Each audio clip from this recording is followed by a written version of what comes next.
episode number 91 of the LSR Podcast. My name is Matt Brown. Joined each and every week by the brightest minds in all of the gambling industry. With me, I have Dustin Gouker. With me, I also have Adam Candee. That is with two E's and no Y, of course. If you want to follow those guys on the Twitter machine, that's how you get to Adam Candee, his name, Adam Candee. That's how you get to Dustin Gouker, at Dustin Gouker. I'm a little weirder, but I don't suggest following me anyway, at Matt Brown M2. If you're listening to this on the website, if you want to get this delivered to your phone each and every time that we post one, of course, Apple, Spotify, Stitcher, and Google, you can go in and subscribe. And while you're there, if you want to give us a rate and review, that would be awesome as well.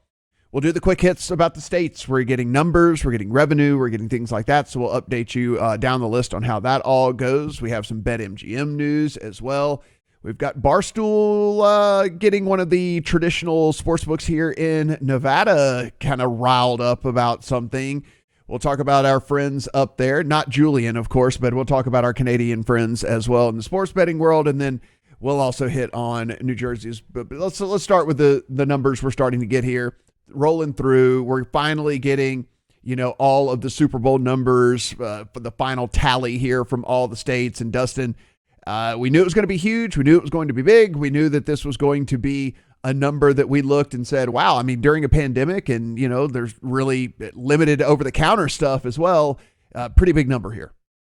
Yeah, it's interesting because states really love to report just the Super Bowl numbers. Not sure why, because sometimes we're lagging 2 months behind on some of the actual numbers from a given month. But a bunch of states, for whatever reason, love to just put out the Super Bowl numbers. So we have a lot of them. We're approaching $500 million in what we know is wagered in legal markets across the United States. The leader in that is still Nevada, which is no surprise.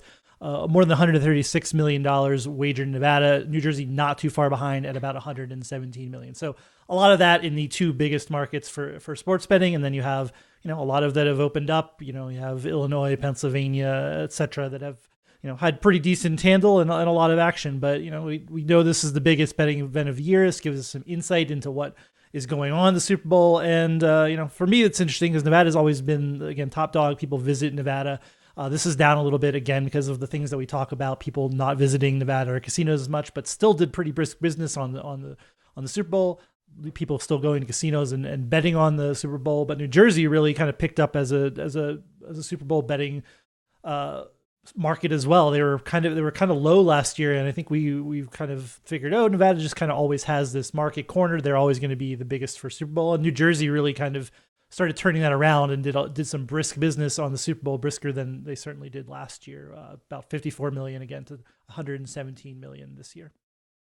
Adam, I don't think we will double this. So for me to say, hey, do you think next year we could hit $1 billion when it comes to Super Bowl betting? But we will have a much more mature Colorado market, Pennsylvania market, Illinois market. We'll have Louisiana joining the fray. We assume a couple of other states will be joining as well along the way. We'll have a much more mature Michigan market as well. We should get back, knock on wood here, but we should get back, the over-the-counter stuff here in Vegas, but not only in Vegas, but, Mississippi is basically over-the-counter always and things like that. So these, when people get back to traveling and it becomes a destination type thing, go spend a weekend at a casino to watch the Super Bowl and whatnot.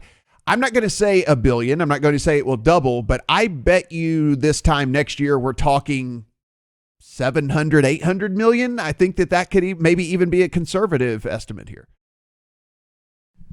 I think it's going to matter which markets come on, Matt. I could see where retail would add another 10% to this, because when we think about where the big retail bets are probably coming in, they're coming in Nevada, and those big players are probably finding a way, even in this market, to still get their action down. I think that's why we saw Nevada's numbers still pacing ahead of New Jersey and everyone else. But as you mentioned, there are some markets that will be more mature. Most importantly, I think Michigan within those markets, Virginia as well, two places that were just barely getting going in time for the Super Bowl, and they're going to have many more sportsbook options by the time we get to this point next year.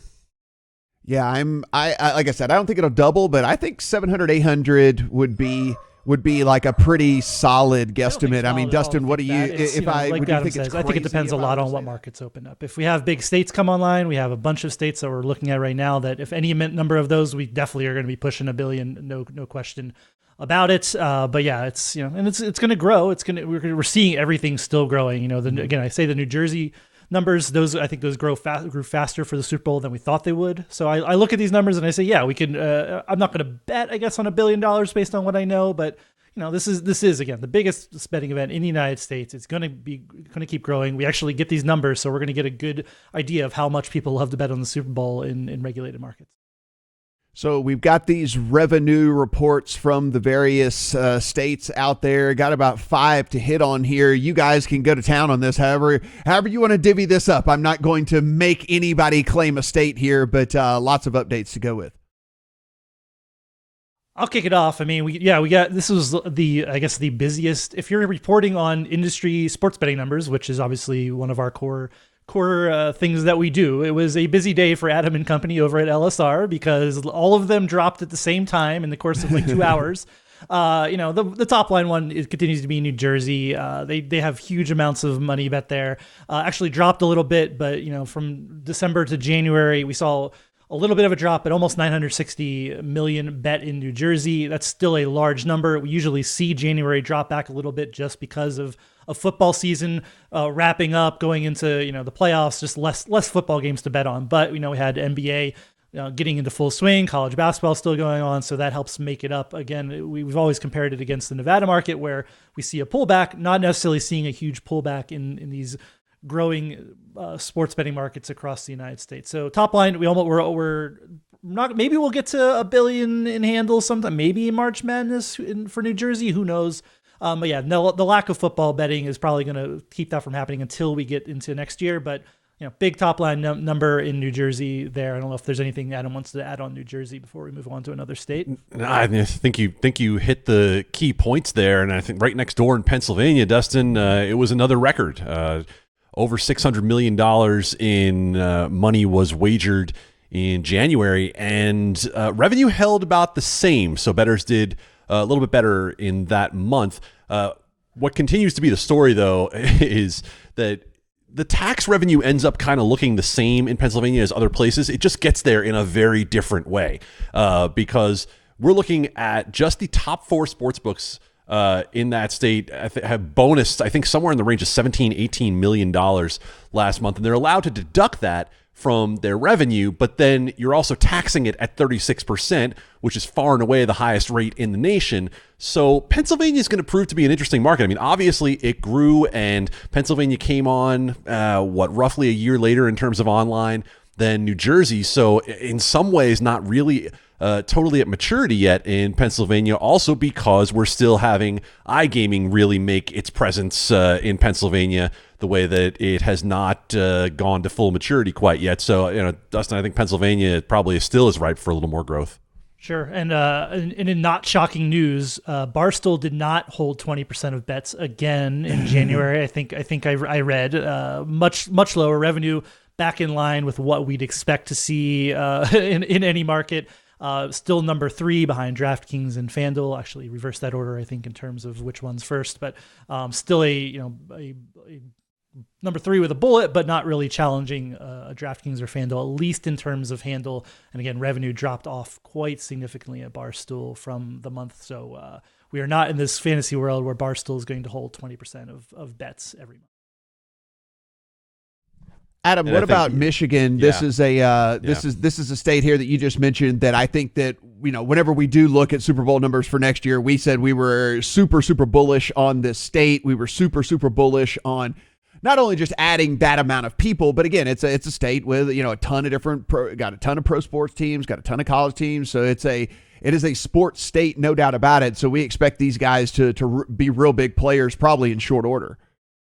Not only sports, I mean, it has those teams because it has people. And we're looking at one of the dozen most populous states in the country in Michigan. So, Matt, would it interest you if I told you that in 10 days in Michigan, we had about $110 million wagered? That seems to be a statement that there's an appetite in Michigan. Remember that it was this time last year, actually in March, when retail sports books were allowed to open in Michigan, and then they were basically grand opening, grand closing because they had to shut down about a week after they opened because of the coronavirus pandemic. So online sports betting is allowed before the Super Bowl comes on, and people go crazy for it in Michigan. And maybe this will be a note that interests only me from Michigan. But if you've been paying attention to news outside of sports betting, you probably saw that Governor Rick Snyder, who was the one who vetoed the original bill that would have probably brought online sports betting to Michigan at least a year earlier, was charged in the Flint water crisis. So just, these are the type of people we're dealing with here. The other part about Michigan to me that's interesting is that we made a big deal out of, right? This was everybody starting on a level playing field. So we got a sense of what was going on, how much which brands are going to break through, right? Because we've seen DraftKings and FanDuel establish early leads. They had everybody basically was launching at the same time. So we have a good look at what happens when we have basically an equal footing. FanDuel, DraftKings, Barstool, BetMGM are 1, 2, 3, 4. Not much separating them in terms of handle. We know a lot more spent on promotional credits and by FanDuel and DraftKings as they try to acquire customers and continue selling their growth story. But it is interesting that we have this is basically the top 4 that we've noted in that order. In some ways, we'll talk about MGM a little bit more later, but it's interesting to see that, and then everybody else like way behind. It's not even close. But PointsBet is a distant fifth.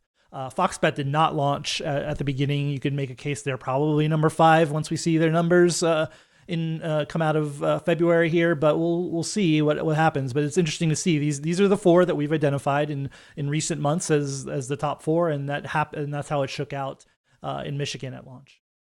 Yeah, and as you mentioned, I think the interesting thing from those numbers is that there's not a huge gap in handle. I mean, FanDuel with 32 million, then the number 4 spot there in BetMGM with 22 million.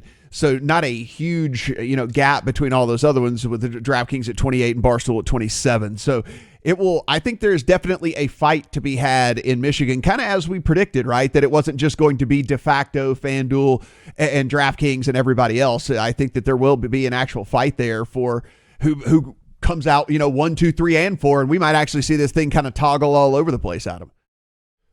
Without question. And it is a market that we kind of compared to what Colorado did, where everybody was starting, as we said, on the same footing at the same time.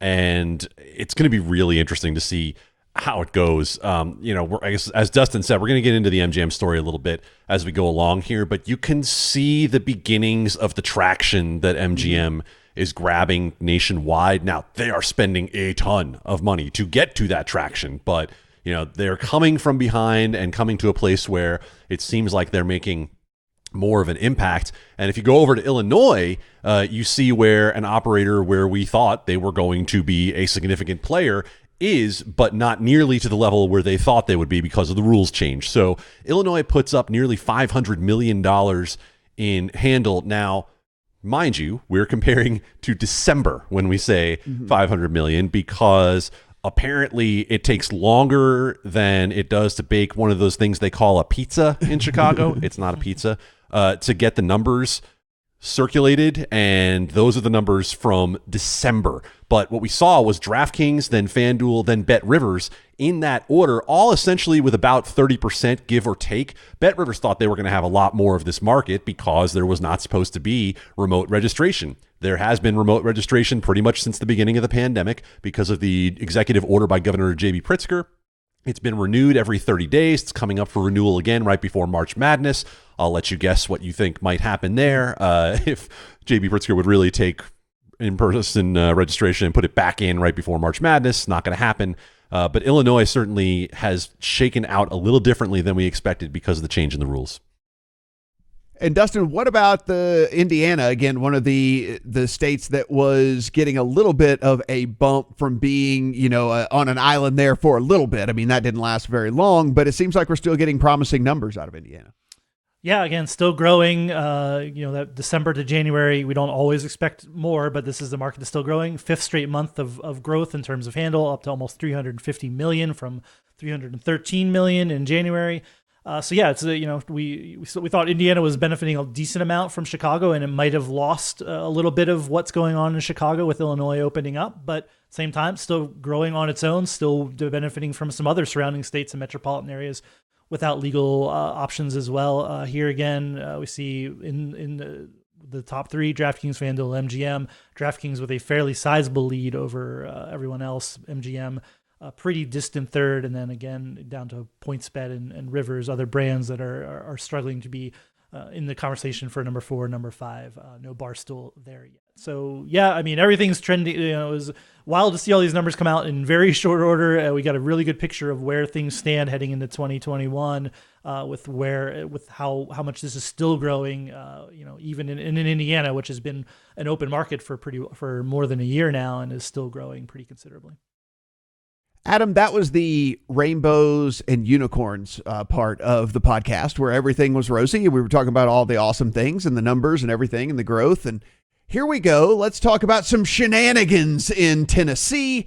Fill everybody in on what was going on there in Tennessee. I believe shenanigans is a very well-chosen word, Mr. Brown. So if you didn't know anything else and you saw this bill pop up, you would say to yourself, why are we talking about this? But then you get into the story and you understand why. So a representative in Tennessee recently filed a bill to ban being able to place sports wagers at the same place that you get, what would we call it? Advance loans, payday loans is really the way that short-term loan. Short-term loan, short-term high interest loans.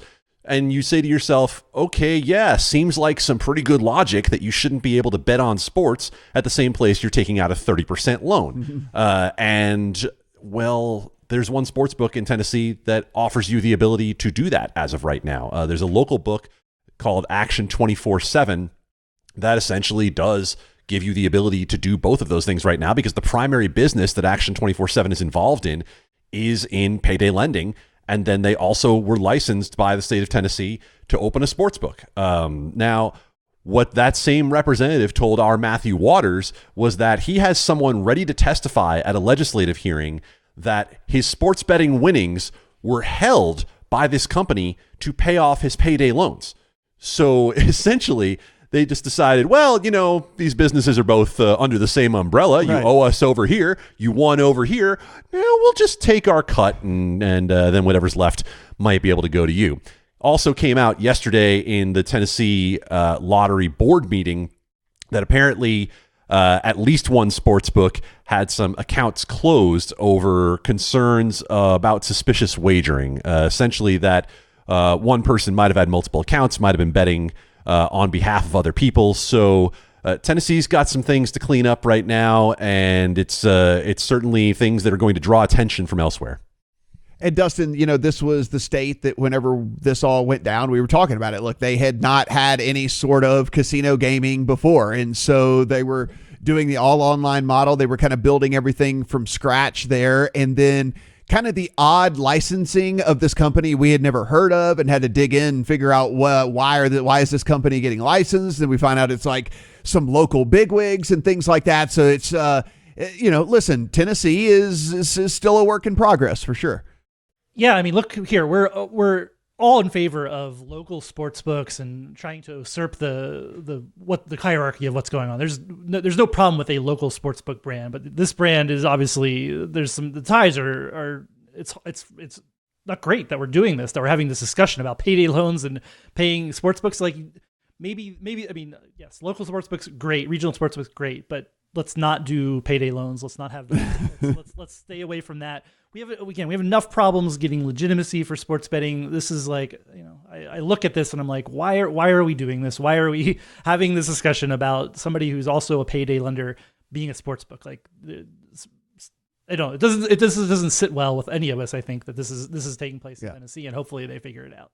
And Adam, this is really the only state that we've, since we've been really covering this and talking about, anybody that gets licensed in these different states, like this was really the only state that had a company that got licensed to where we had to go and do real research and figure out who they were and what it was all about. I mean, pretty much all these other states, when it comes through, it's at least some company that we've heard of before. Right. I mean, you look at New Jersey, and there are some sports books that are small European sports books that we're kind of looking in, and we're like, hold on, wait a second. Oh, yeah, you get a big business over in the EU. Great. But then we looked at this Action company, and we said, okay, you're a payday lender who wants a sports book. I would suggest anybody who's interested in knowing how this might have happened. I'm not telling you this is why it happened. Correlation is not causation, but campaign finance donations would be a very interesting thing to look up in this situation. First place to start, anyway. A good place to start whenever you want to do your research. Dustin, let's talk. We just talked about MGM, and we said that there was, pretty promising numbers for them coming out of Michigan. I think also as well with that is for us to look at and say, again, we were kind of going back to the retail thing in Vegas. Well, look, they just built a big brand new casino up there and it's all shiny. And certainly, it hasn't had the type of foot traffic and everything over the last year. So maybe there's ground to be gained from that aspect as well from BetMGM once people get, more comfortable going out in public, traveling, doing a little bit, going to this big casino up there and stuff. So there was some stuff come out of their earnings call for us. It's funny. I used to listen to these earnings calls hoping for like a sliver of sports betting or online casino news. Now it's like the main thing they talk about because this is their growth area, MGM especially. So they reported they closed 2020 with more net revenue than they had projected, 178 million.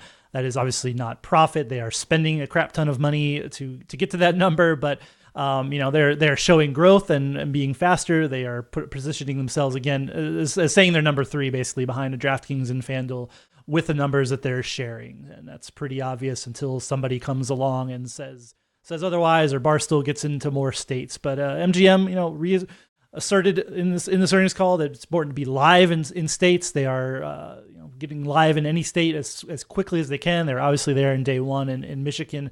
And saw that in Tennessee, they were early. They were one of the early operators and have a meaningful amount of revenue coming out of Tennessee. So all of this points to MGM. We know this, that MGM is banking on sports betting and increasingly even online casino, with Michigan opening up to online casino, and online gambling is a big part of what MGM is going to do moving forward, and it's coming out even in its year-end earnings calls as they push that growth segment as the casino retail casino industry kind of bounces.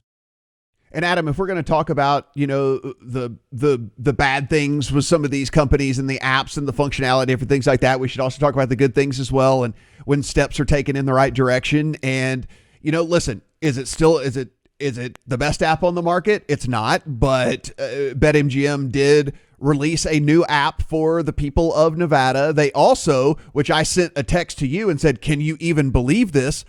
I'm actually getting promos sent to my phone now here in Nevada, which has never happened ever before in the history of time, where it is like, like we see in every other state in the union. And MGM looks like maybe they're going, this is working for us in other states. Maybe we should do the state that we don't do it in for whatever reason. So listen, we got to give credit where credit's due. And they did upgrade their app, and they did add a few offerings, still not the offerings we get for the rest of the country for whatever reason. I don't know, but we are getting promos as well. So listen, step in the right direction anyway.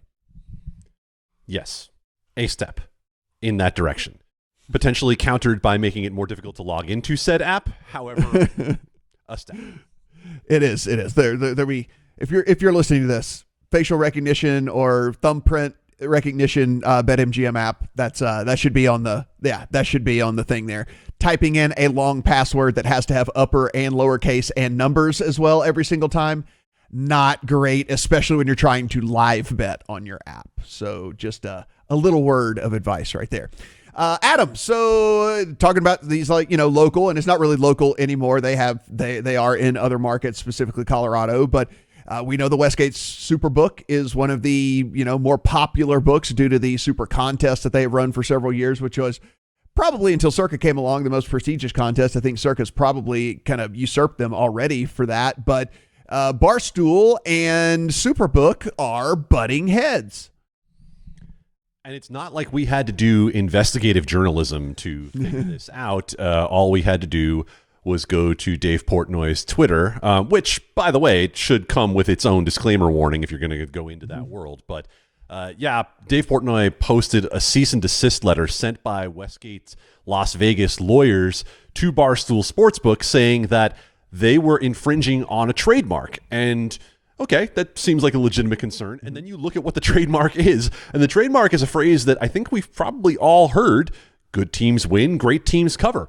Who knew that Westgate had gone and trademarked that phrase as early as 2008? They had trademarked it, and then in 2012 were actually granted that trademark.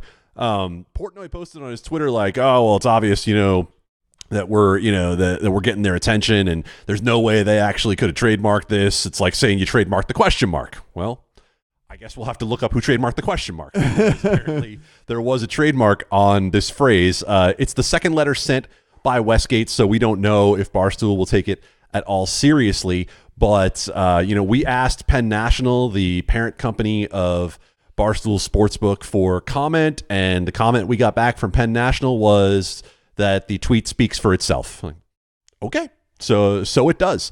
Westgate, as you mentioned, is making an impact in Colorado, and for as old school as they bill themselves, right? They talk about the old school experience. Go look at the SuperBook USA Twitter right now, and you will see that they're advertising the odds boosts and promos that they're running in Colorado. Eventually, everyone sees what you have to do to compete in these other states. Yeah, it is certainly night and day when it comes to where they were even a year ago when all of this stuff, Adam. It's pretty funny to take a look at. Dustin, our friends up north, and this is something we've talked about a few different times here on the pod in various ways, because there is sports betting in Canada. It's no single game. You have to do parlays and all that, and it's kind of gray area if you want to bet in some of these other places. It looks like maybe we are headed toward finally getting real established legalization up there. Yeah, I'll first, before you listen to me talk, I'll point you to a great summation of what's going on in Canada by our legal expert, John Holden, who's been following this. Really takes you through the legislative process, which is new to all of us a little bit as Canada has really dug its heels into sports betting. But suffice to say, there's two bills. One passed a second reading this week. Another one is up for a vote as soon as tomorrow and debate tomorrow. Then this is not a final vote of what's going to happen in Canada, but if this gets to the final stage as a third reading and a vote, that would mean for either of these bills that the prohibition on single game sports wagering in Canada would be gone, which is basically what was the outcome of the 2018 Supreme Court case here, is that the ban was gone, and then the provinces are then free to start working on sports betting as they see fit. So we're seeing a lot of momentum for this. It looks like a lot of things can still go wrong as in any legislative process, but things are trending positively in Canada for this all to come together. And short of saying it's going to happen, things are trending positively, and we may have before too long this prohibition on single game wagering will be gone in Canada. Talking about another company, Canadian based, they did launch over in New Jersey, and we were wondering the impact that they would have. Talking about theScore here, never really came around to making any sort of impact in the New Jersey sports betting market, Dustin, because I think they were a little too cocky in this whole thing. They came in and were like, we're not going to do advertising, and we're not going to do deals with other sites, and we're not going to work with anyone because we're theScore. And it's like, I get it, that mentality, but it doesn't necessarily really translate over here in America, despite the fact that the app is quite popular, never really has translated to them making any sort of noise whatsoever. And recently here, there were some acquisition talks even kind of going on about theScore. Yeah, theScore, again, talked about what's going on with them. Yes, you're right. They have definitely underperformed the U.S., at least versus what they've talked a big game, but have not really delivered on, New Jersey getting live there, and are certainly nothing more than a niche player in that market. So, but with all this talk of legalization, they are a Canadian brand, traded in Canada. Their stock has gone up 600%, and just they were trading well under $1, now over $4.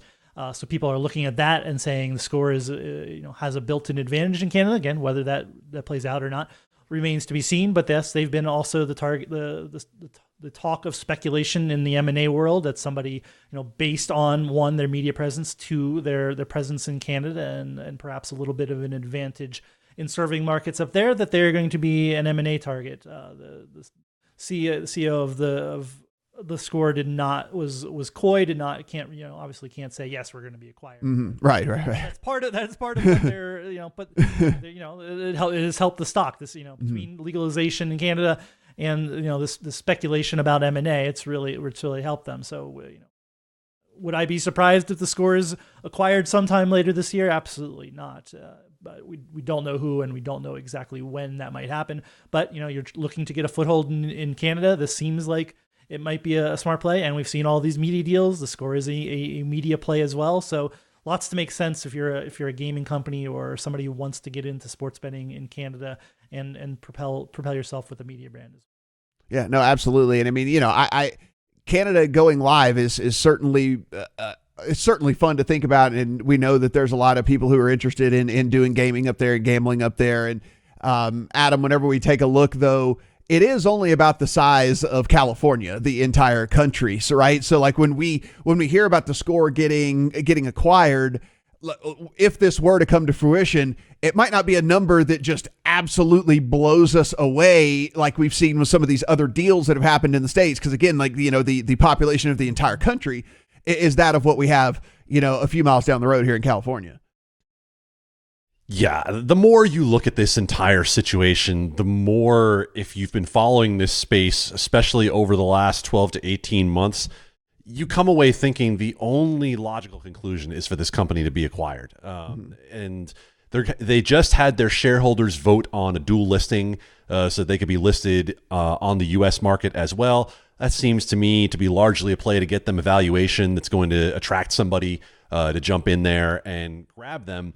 The popular rumor that we heard was DraftKings, because DraftKings was obviously, we saw with expanding that NFL deal they have into Canada a little bit more aggressively.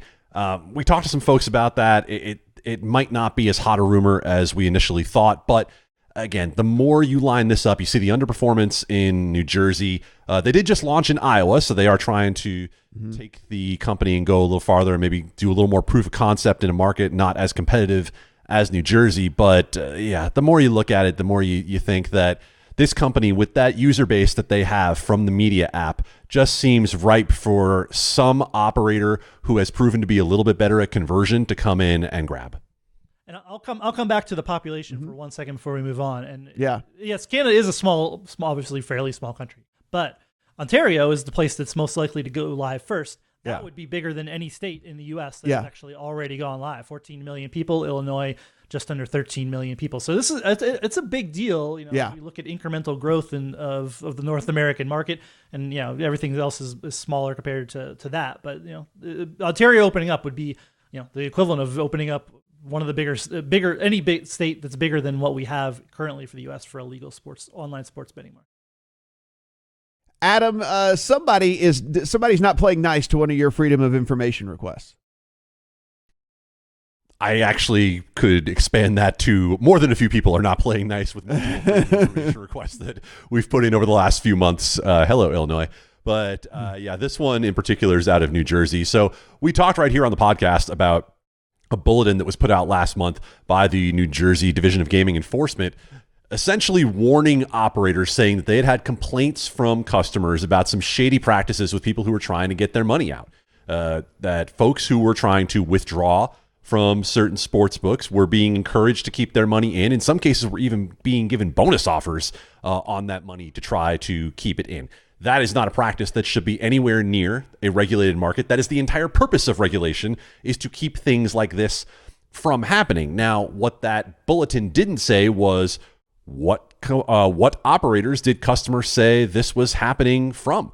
And it seems to us that for the benefit of everyone out there, it should be a little clearer as to who is doing this, because there is no disinfectant better than sunlight. So our Brad Allen put in multiple Freedom of Information Act requests, which to this point have been denied, saying that it could cause undue harm to certain operators because they were named in these complaints, which would seem to me to suggest, if we were to do a little bit of extrapolation, that either an investigation is ongoing or an investigation maybe hasn't turned up everything that was initially claimed. But in any case, we're still trying to find out more about what's going on there.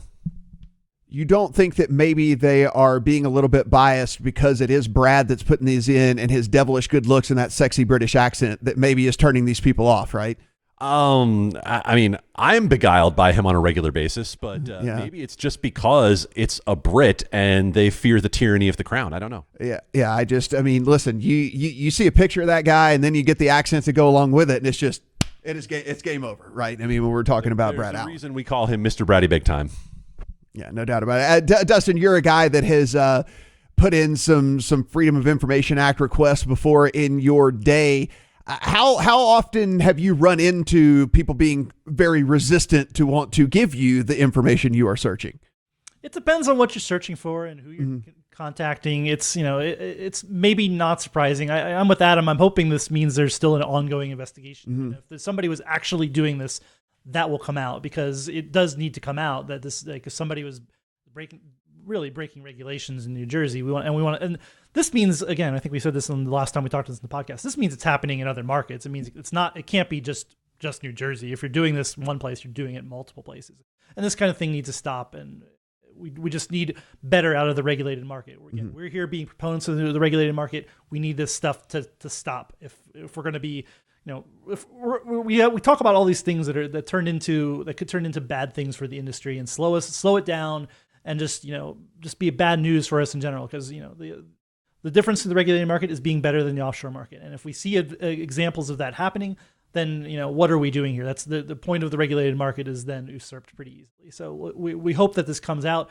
It really depends on the FOI request, where you're doing it, what you're asking for. Here, I think we made a reasonable request. It's a shame that we didn't get it, but I do hope it'll come out eventually. What is going on in New Jersey? Guys, as always, every single thing we talk about here on the pod, you can find over at LegalSportsReport.com. So please go over there and give some love to all of the great work that is getting done over there. And again, if you are listening to this on the website, you'd like this delivered directly to your podcasting host of choice, Apple, Spotify, Stitcher, and Google. Go in, subscribe, rate, review. It'll be pushed to you every single time that we go live. If you want to follow Adam on Twitter, at Adam Candee, that is 2 E's, no Y, at Dustin Gouker for Dustin. And I gave it to you at the top of the show. You don't need mine yet again. For Dustin, for Adam, I'm Matt. Talk to you guys next week.